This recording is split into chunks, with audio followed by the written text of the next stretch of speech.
High সবাইকে নতুন একটা ভিডিওতে স্বাগত জানাই। বলেছিলাম যে রান্নাঘরের যে শেডের কাজ বাকি আছে, তো সেটা অলরেডি শুরু করেছি।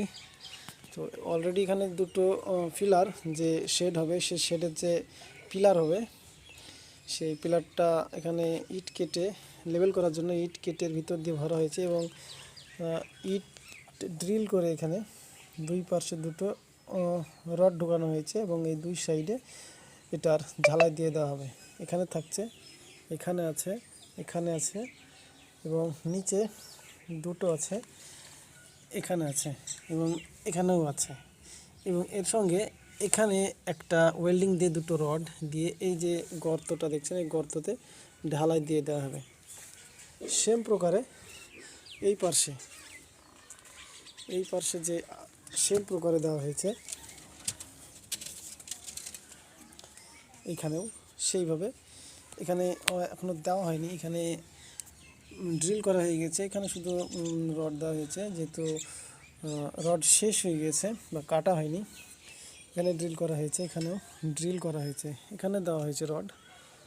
এখানে দুটো পিলার অলরেডি দিয়ে দিয়েছি, এবার ঝালাই শুরু করব।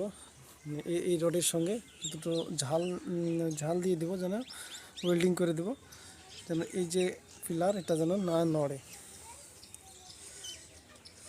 আশা করছি শক্ত হবে এবং এখানেও সেইভাবেই রড দিয়ে দুই পিলারে ঢালাই দিয়ে দেব।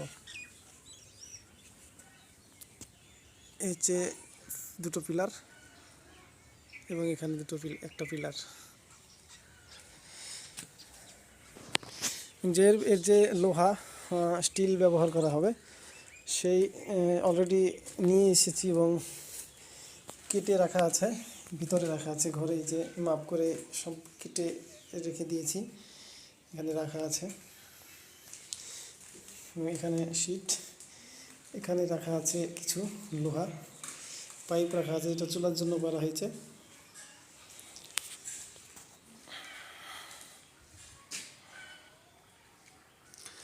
এই একটা পিলার মধ্যে কোনো পিলার দিচ্ছি না, কারণ হচ্ছে এর যে চওড়া, সেই চওড়াটা খুব একটা বেশি না, যার জন্য মিডিলে দেওয়া মনে করছি না। এবং এখান থেকে লোহা নিয়ে গিয়ে এই যে দেওয়াল, ঘরের যে দেওয়াল সানসাইড আছে, সেই সানসাইডের এখানে ড্রিল করে এখানে একটা, এই যে এই দেওয়ালের এই জায়গাতে একটা এবং এই পারে এই পিলার সোজা করে এই দেওয়ালে একটা ড্রিল করে বসানো হবে। তো অবশ্যই সমস্ত কিছু দেখাবো। কাজ শুরু করেছে, কাজের ভিডিও অবশ্যই দেখাবো। তো আমি তো কাজ করিনি, আশা করি দেরিতে হলেও সম্পূর্ণ করব। সবাই দোয়া করবেন।